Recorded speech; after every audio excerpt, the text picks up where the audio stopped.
Hello everyone and welcome to an episode at a car show, at a local car meet, and I am at the Unnamed and Cherished Classic Car Group meeting in Stourbridge.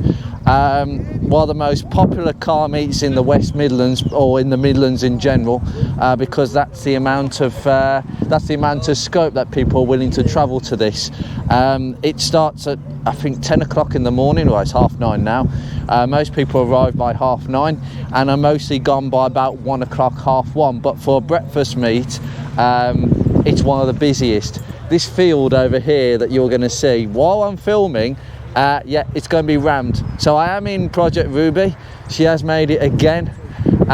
She's working very, very well indeed. There are a few episodes to come on this car, but of work that have been carried out, but she's made it and she's behaved very, very nicely. And I have a little display actually I just want to show you at the back of this car. I've put this fully on now. I've got my sort of system for car shows. I can just chuck this on the partial shelf. We've got a launch brochure, the technician's product training manual. That is very rare, and I bought it for £7 on eBay. Nobody wants them. Ridiculous. That CTX manual, because it's unique to this car, and some press release photos which I'm sure you'll be interested in. Strangely, I don't know why the car is wearing S trims, being the Fiesta gear launch photographs. These are all free of the photographs of the gear model from launch, but there you go. That's enough about Project Ruby. Let's concentrate on the cars that have arrived. Oh, I see possibly an RS 2000 over there. So I'm just going to make my way randomly over here. We have a Streetwise. We seem to have an invasion of Streetwises, and I'm so glad that this is a oh yes, so we got the later version 54 plate. I'm really glad to see there's so many of these that are turning up to these sort of meets. I see a couple of them actually locally to me. It's not surprising living where I live in the West Midlands, but to see any Rover, I've seen more of these than any other Rover, considering how rare these are. Bit of a weird one. Oh yes, scimitar. Yes, it's like the dashboard on those actually. I don't know why, but the grey style is quite smart actually. I always think S1 1600. Somebody can point out that, yeah, interesting. I've got an RX-8 here. We've seen quite a few RX-8s that turn up to these. Oh, Jesus. Okay. Golf GTI Mark 1 on a Y reg, so 82. It's wearing some different wheels, but apart from that, it looks quite immaculate. Those seats are in really good condition. Actually, that's really original.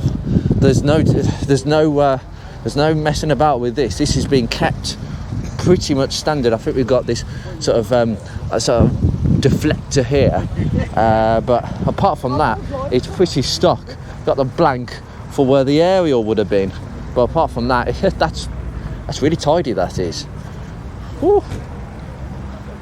Wow.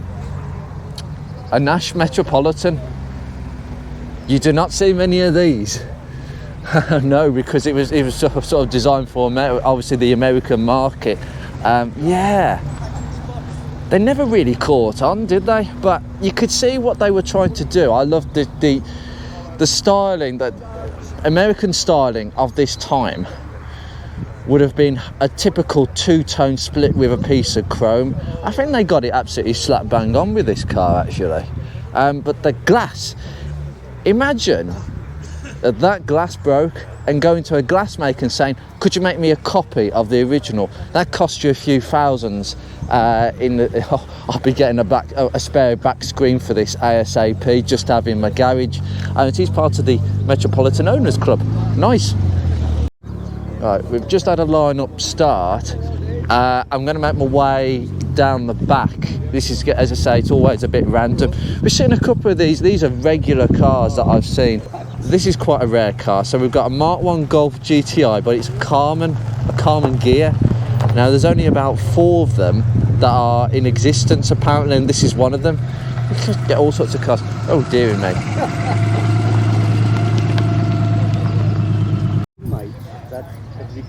Nice minor van. Some of these I don't know. That's a nice MGB. I like the mesh headlamp protectors there. Ford console with some white walls. I don't think I've seen this car. I'm just trying to work out which cars I haven't seen. This is wearing its original paintwork really nicely, and it's really patinated. You see, a lot of people be tempted to re-chrome that, but I'd leave it as it is because it shows its age. The problem is with restoring things like this is it doesn't look right when you've had it done. Oh, whoa. Now we've seen this, the SRI Opel.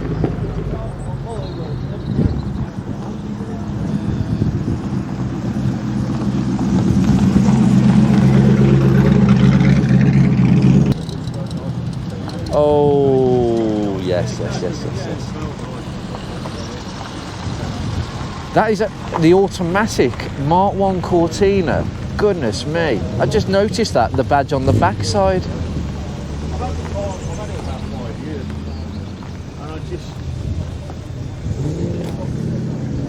And then you get something like this turning up as well. I mean, how rare are these now? These bulletproof things, they're just rotted to death. So it's the 323 GLX 1.5. And then you get something like this. What, a Subaru pickup? To this lovely Ford Puma over here. Wow. Now a Mini coming in. Wow, this is immaculate. That is exactly how it had been presented. The 1.7 variable cam timing. Wow. You can see the origins of Ruby in here. The Mark III origins are definitely with the cross frame going to the brake servo. Yes, but very different under the skin. Lovely to see this. So Rover 25, got another NGB. Nova GSI, left-hand drive, an Opel Nova. Goodness me. Well, technically known as a Corsa A. I got that one right. Ooh, 300 ZX. It's okay, 200. Oh, MGTF. Lovely. Wow, look at what is turned up. A V-Reg Mark IV. That looks like a finesse to me. Wow. Oh my goodness me. It very much could be a finesse. I can't believe it. That's the spot of the day so far. Followed in by a Rover 100. Can't tell. A Kensington SE. Oh wow. That Fiesta Mark IV has caught my attention. Big star. When do you see them at any meet and show? So underappreciated. The sad face, you know, the duck face, or whatever people refer to them as. Oh, absolutely fantastic cars. Now this is the bit where I say A30, A35, A30, A35. I think everybody gets that wrong. Another Golf Cabriolet on a G-Reg, utilising the kind of standard wheels that you'd have had at the time. Oh, russet brown. Is it really? Everyone calls it turd brown. Turd brown. I had a P6 with Mexico brown years ago. It's dog poo brown, basically. Not attractive. Yeah, it's a colour of the 80s. Yeah, it suits the car so well. Good. Because so many people have been tempted to respray these, like a red and a blue, something a bit more. Nah. It wouldn't have been. It wasn't the colour I was looking for. Yeah. Along at the right time, the right price, it was a really clean car. That's what you want.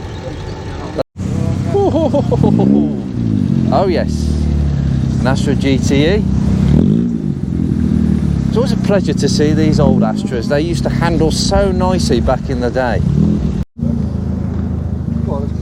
A Jensen Interceptor with an engine that looks like it's been fully rebuilt. In fact, it definitely has been fully rebuilt. Look, you've got two fan belts going on either side. So instead of and you got another one down here. So and you got another one down. So you got four belts.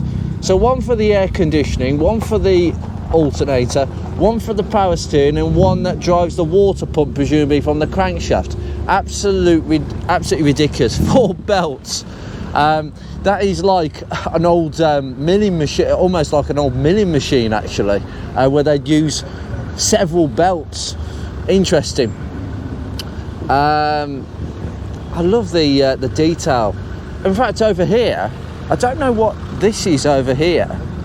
I mean, I tell you what, in my wildest dreams, I always fancied a Jensen Interceptor. It's because of this back window. I just, how they got it looking so perfect, I don't know. This is the Interceptor 3, so the last version. I've got to be honest, could they have done a bit better than that steering wheel? It looks, I mean, to be fair, it's presented exactly as you would expect it to present, but that steering wheel looks so plain and ordinary. You'd expect it on a 70s Mini. I suppose they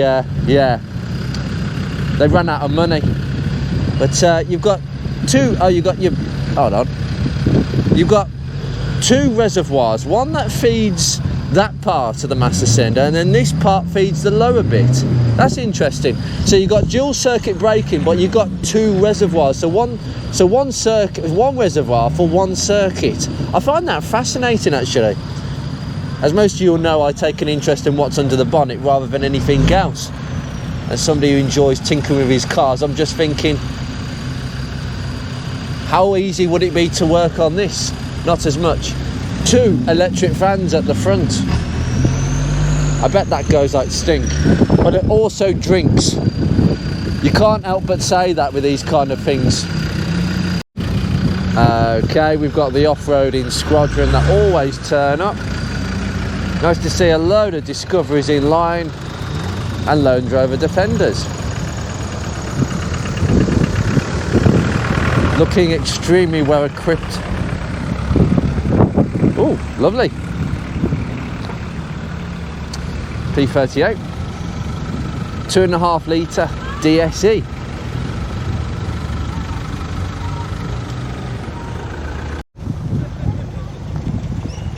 Wow. That really beams, that colour, doesn't it? It really just rumbles. And yet a Mark II Golf, as just an ordinary Mark II Golf, has just showed up looking scabby. That's amazing. That's actually one of the spots of the day, because it's not immaculate, it's just been driven here by somebody who loves it.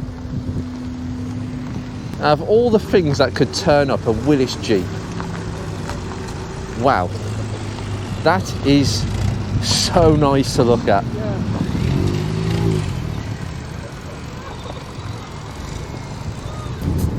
It's always a pleasure to see a 600. This is a really, really tidy example. This has been here before, and it's when they actually didn't used to badge the individual models. It just said 600 on the back, just to save a few bob. That's it. My ears might not be deceiving. I said there's definitely a diesel Mondeo ST. Interesting. Oh, a Renault Clio. Wow, on an M-Reg. That's another good spot. Video got Mark 1 Golf GTI. Lovely sort of sunbeam, sort of orangey red colour. Oh gosh, H-Reg Sierra, which has been, yes, with the side exhaust, it has been changed a bit, but it's a 2 litre Sapphire. Whether it's got the same engine, I do not know. Mercedes, a couple of Mercedes cars, and a Camaro coming in as well. Now, I might veer off because there are still some really good cars coming in, and that field, it's all filled in quite nicely. I am completely attracted to a couple of cars that have showed up.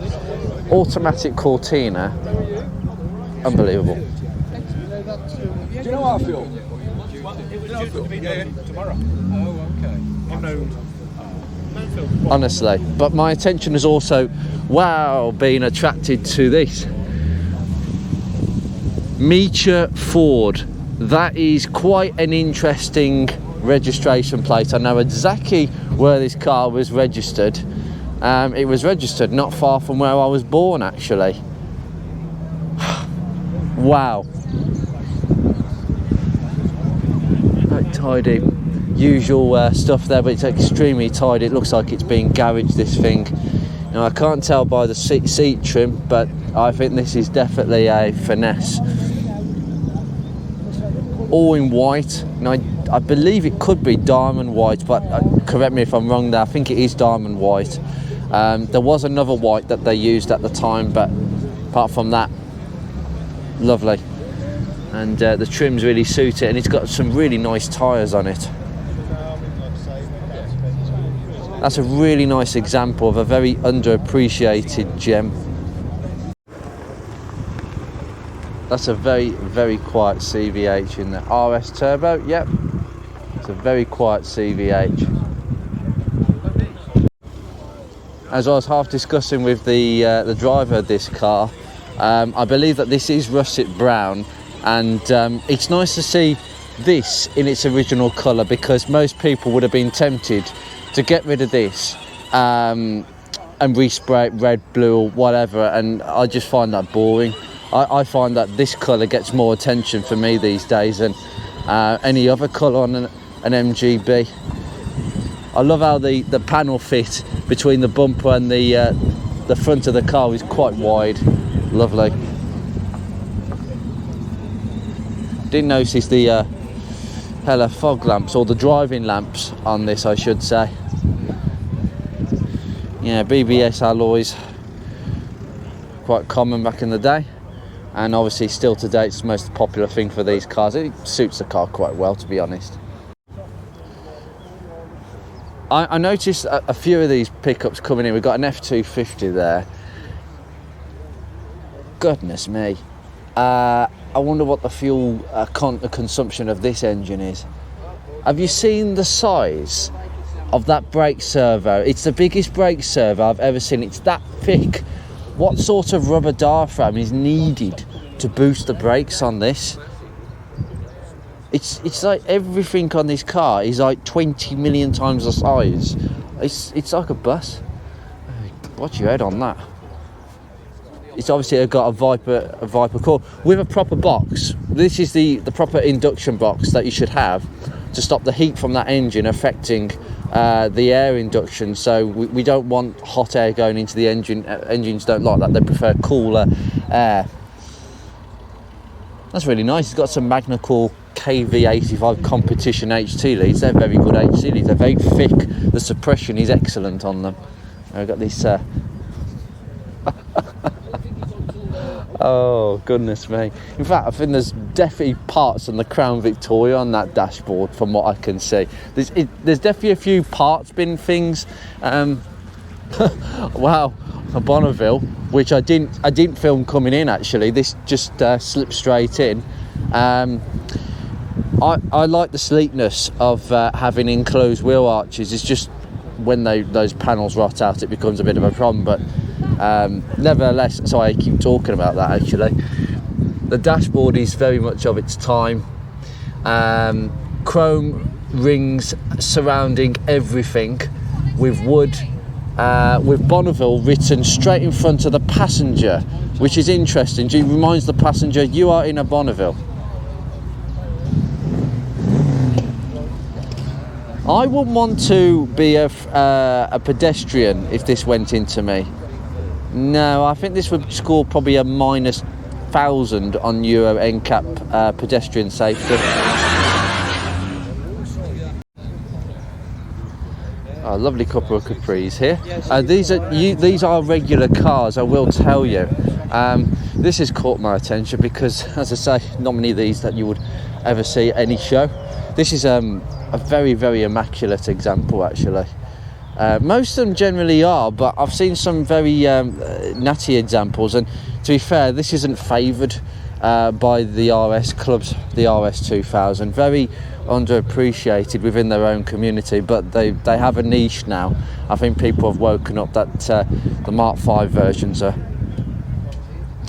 they're not as bad as what people used to make out, basically. I like to see more Mark 5 Escorts on my travels because they are they've got known electrical faults and build quality issues, but nevertheless, when you see one, you think, wow.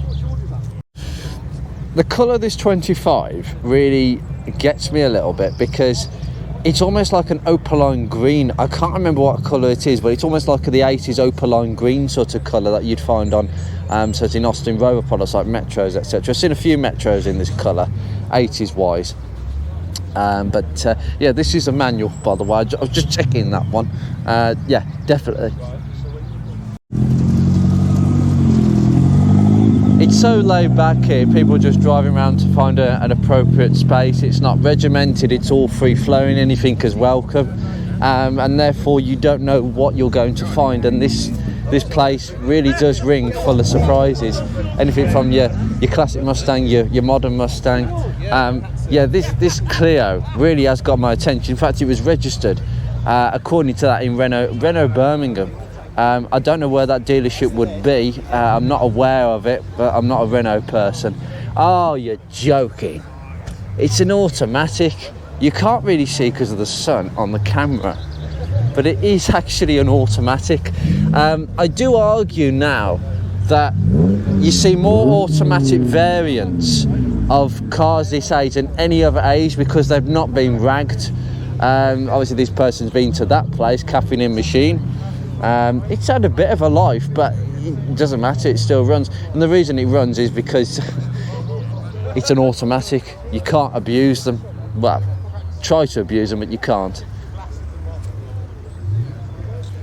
It's the Jag.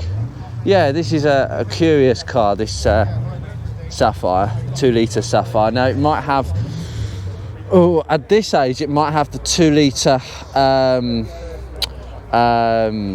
replacement for the Pinto. It didn't last very long as an engine, but I'm assuming that's what could be in this thing. I think.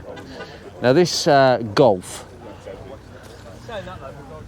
Golf Rider, right? Okay. Ooh, it's wearing its original trims. It's got 20 million times of filler around this area. It possibly has had some filling jobs, and the rust is coming back, but that's usual. But it doesn't matter, it's here. It's getting a lot of attention, this, actually, because it stands as it once was. It hasn't been messed with at all. That's what I like. Not to everyone's cup of tea, but still gets my attention. Right, I'm going to leave you be. There's still cars coming in. We've got... Hold on, I was going to end this video, but I've got to film this, because this is a lovely spot again. Wow, on a Y-Reg 82 then. I think I'll end that with the XR3i in this sort of sunburst red sort of colour. There's still cars coming in. I'm not going to show you that.